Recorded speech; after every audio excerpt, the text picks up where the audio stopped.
Hello and very welcome to this second podcast in English on my still rather new YouTube channel, all in English. If you saw the first podcast, or if you're coming here from social media and you already know me there, you know who I am. If this is your first time, welcome. I'm Annette Petavy. I'm a French crochet and sometimes knit designer living in France. As you might or might not know, I have an online shop where I sell patterns, yarns, books, and so on. And actually, today's topic was the idea was sparked by a new yarn in my online shop. I'll just show it to you. I think you might have seen it elsewhere, especially if you're particularly interested in crochet. It's the wool yarn from the Dutch brand Scheepjes. Caroline, you will tell me if that how you should really pronounce that, because I think my pronunciation is not correct. Because Dutch is one of those languages where you are sure that it won't be pronounced as you think it would, when you're not a Dutch speaker, of course. So I'm showing you a few of the colorways. Knowing well that since I still haven't solved the problem for the shipping costs out of France, if you're not living in France, which you might do, of course, even if you're listening in English, well, if you're not living in France, you probably can get this yarn somewhere else. It's not exclusive to my web shop at all. And if you live in France, you're so welcome to order it from me, of course. But the reason why I wanted to talk to you about that today is because since I launched this about a week ago, I've had a lot of questions about what makes this yarn different from other gradient yarns, and also about what you can make with it. And that, of course, I have my own ideas about. So I think we could discuss this here, whether or not you're interested in this particular yarn, because lots of the things, of the ideas I have about these topics are applicable to other yarns as well. Now, this kind of yarn ball, this is what you call a cake. Actually, it's the flat balls that show off the yarn so well, and this is certainly the reason why many gradient yarns are put up this way, even if they come, as in this case, from a commercial mill. Yeah. The difference between gradient and variegated is typically that in a gradient yarn, color transitions are gradual, gradient, yeah. And you go slowly from one color to another, or as in some yarns, just from a very light shade to a very dark shade of the same color. And of course, there are different ways to obtain a ball of yarn that looks like this, or more or less like this. So something that exists, that's been for sale for a long time, are the printed yarns. This is one way to get a multicolored or gradient yarn. Let's say simply, oh yes, I don't think I got back to this topic of variegated yarn. Of course, a gradient is just a specific case of a variegated yarn, but most of the time in variegated yarns, the color variations are quite short. The repeats of each color are quite short, and what I'm going to discuss here are longer repeats. So back to my train of thought. So the easiest way for a commercial mill to obtain this is to print the yarn with color once it's spun. And I have an example of this in my own yarn selection. I think I showed you this one last time. It's the wave shawl in multicolored organic cotton. Now, this is a printed yarn, but in my opinion at least, the way it's printed doesn't make the color transitions very harsh or abrupt. Already you can see that the color in itself, even in the areas where it's only one color, is nuanced. So this makes for a softer look. And if we have a look, for example, here I turned the row here, and on this row, oh, I have to point here, we start a color transition. And as you can see, the color transition is mixed up. It's kind of gradual without this being a really gradient yarn. So it makes for a softer color change, even with the print version. And of course, you can have printed yarns with sharp color changes that look great. I'm thinking, for example, of sock yarns that are printed to look like faux ferile. And this can look really, really nice when used in socks, in mittens, in a hat. Sometimes it's not as successful if you use it in a shawl or in a garment or in a larger item. But that is, of course, also a matter of taste. So you have the print option. There's also one option used by one yarn that I know quite well because I've been using and selling it for quite a long time. This is the mini maché yarn for Crystal Palace, which is I think currently not made anymore, but it's still on sale from wholesalers, and I still have some in my shop, and I think other retailers too. I think I'm a bit close to the camera to really make it zoom in. Actually, in this yarn, the fiber is dyed before it's spun. And you can see here that the color transitions are very soft because of this technique. It is, I think, a quite costly yarn to produce. This type of yarn. It makes for very subtle color transitions in a ball where, as you can see, well, no, you can't really see. Yes, you can see it here, because this is the first lilac part, and this is the second one. So you have, this is what you could call a long striping yarn. So you have long color, long pieces of yarn with the same color without being as long as in a gradient yarn of this type, and you still have very soft color transitions because the fiber is dyed before it's spun into a yarn. And of course, not all mills are equipped to make this kind of yarn.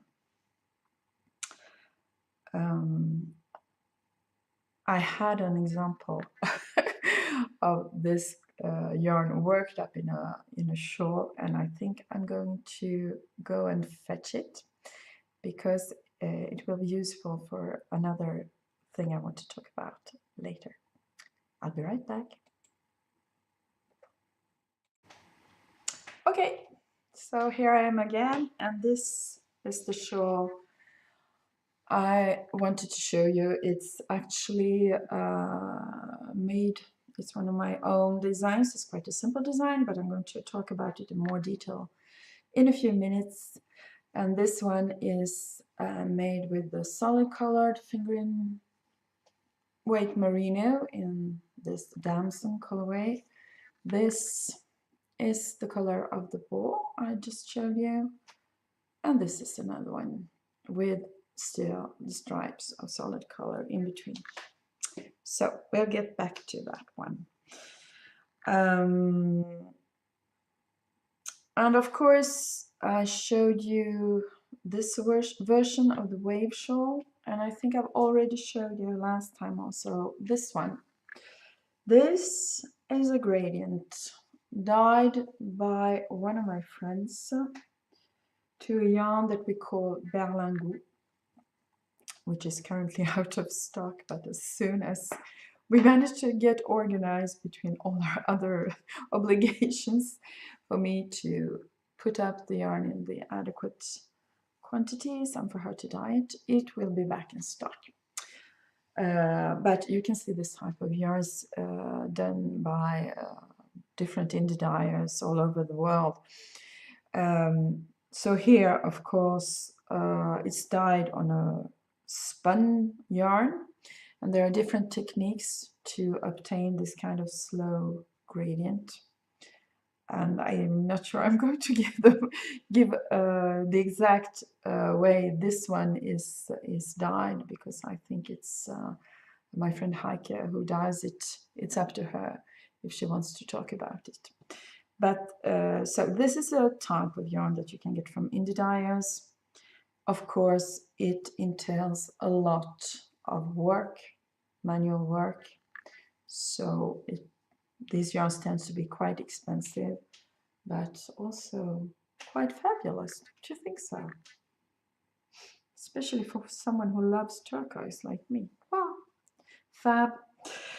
And this is a merino. I think there is a German indie dyer who does this on cotton as well, but in general, I think more this type of yarns of several colors in a gradient instead of what me and Heike did here, which is a single color gradient.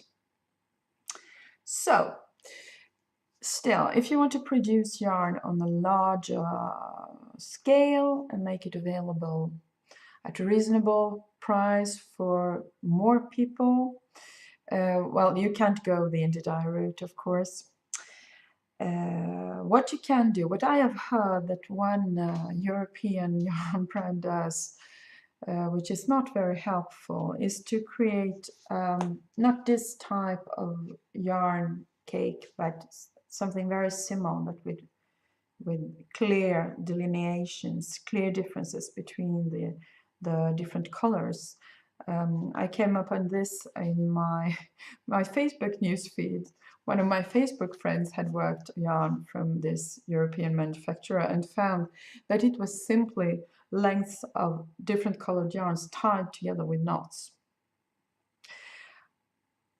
which to me seems to be totally uninteresting, except for perhaps a yarn producer who wants to ride on the wave of fashion for this type of yarns without making the effort to try to design a well-designed yarn of this kind.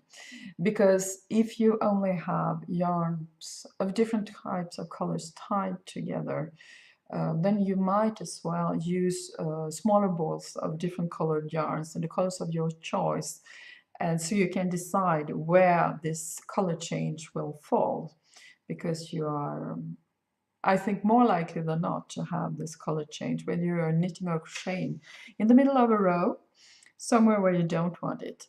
And then you have both a very sharp change of color and a knot to deal with. So be careful when you buy this kind of yarns and ask the person who is selling them how they are made, because they should know.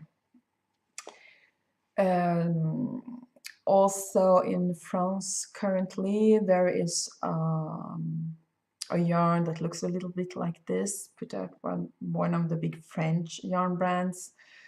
And for people, I have had people ask me how it compares to this one, and that is a worsted weight yarn, and the colors and transitions seem to be very harsh too. So how is this made? This is a 6-ply yarn. So 6-ply doesn't designate any thickness as such. It just means that the yarn is made of 6 plies. So 6 thin threads, we could say, that I want together to shape the actual yarn. I've started something in Whirl, and I will try to show you, but I'm not sure it will really show up to the camera. So this is the yarn. It holds together very well when you work with it, but it is, as most yarn except those called singles, made from several strands. In this case there are 6.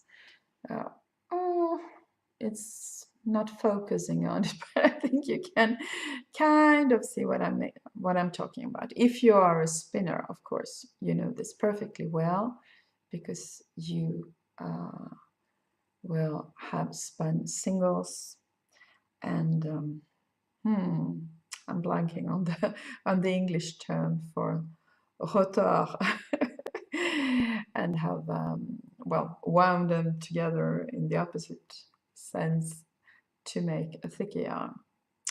Okay, so there are 6 strands of yarn, and to operate the color change in the whirl yarn, one of these 6 strands is swapped for a strand of the next color separately at long intervals.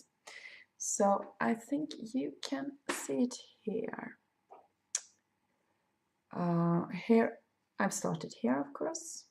Here all is charcoal, and then on this row there is one strand of lighter gray. Hard to get the camera to focus on it, but I think you can get it anyhow. And here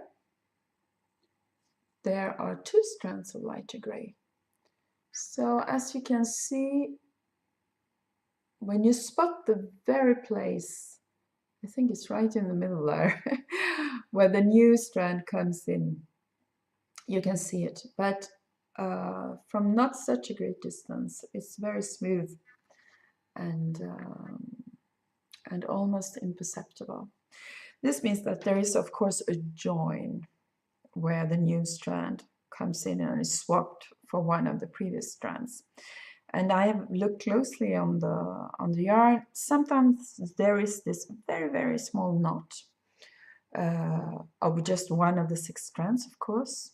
Sometimes there is some kind of, could it be a needle join, a Russian join? I have no idea.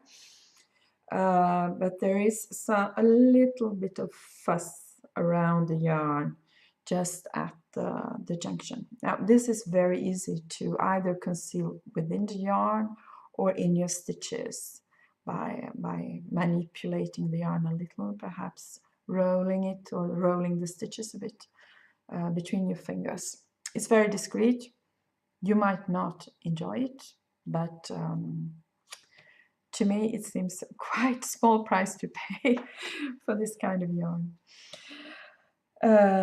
So, well, I guess that's about what I had to say about different ways to make a yarn with color changes, and, well, why I think this one is very interesting, as well as, of course, the other examples that I've shown, because they're all from my own yarn selection.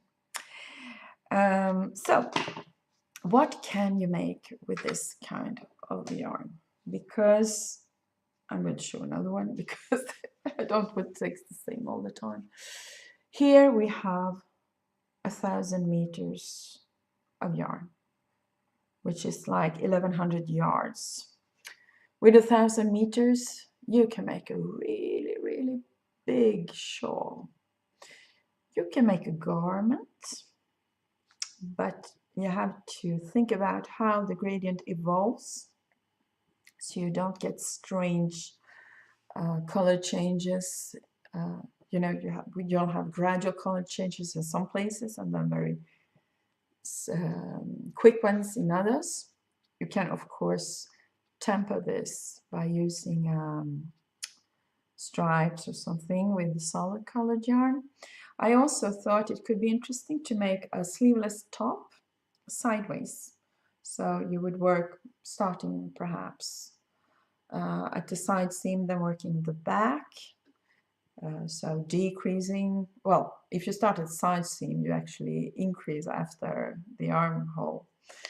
And then you would work straight across the shoulder, decrease for the back neck.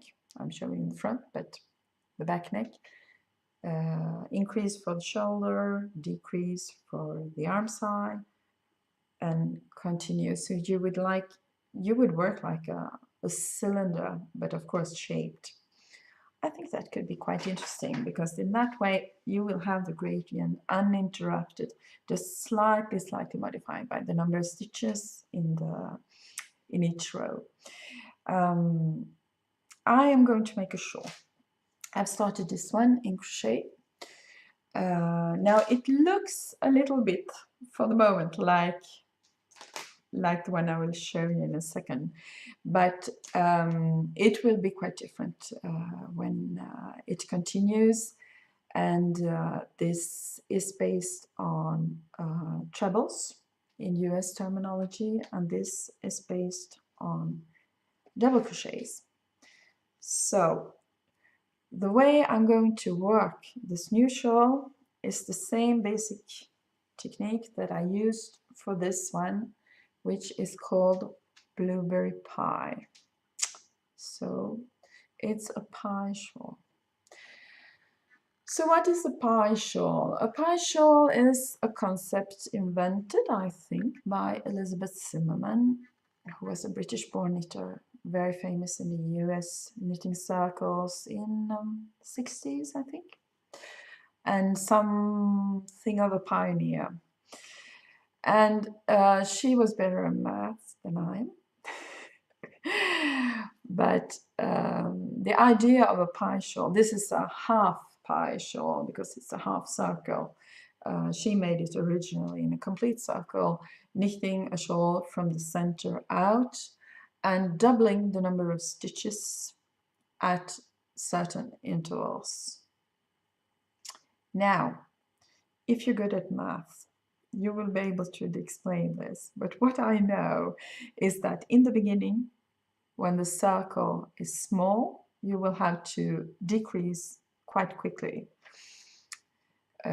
several times. Did I say decrease? You have to increase more often. You can only work, at first I think you have to increase on every row, then you can work a row between the increased row and the next increased row.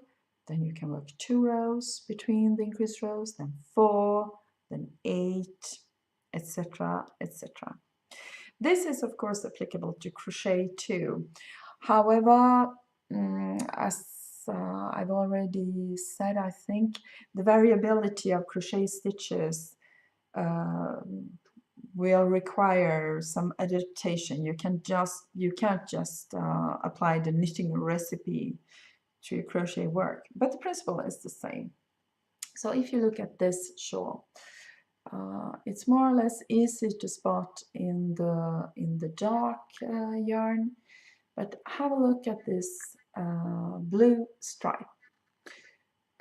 About in the middle, you can see that the spaces between the double crochets suddenly tightens up. Here we have a large space between the double crochets, and here it's very small. This is not because I've changed something in stitch pattern, because it's the same throughout the shawl. It's because this is an increase row. The previous one was here. So between this row and this increase row, how can I hold this so I can show you? So between these 2 rows, the shawl is actually worked straight. There are no increases. And as you can see, it still creates a nice half circle. And actually, after this increase row, it's worked straight till...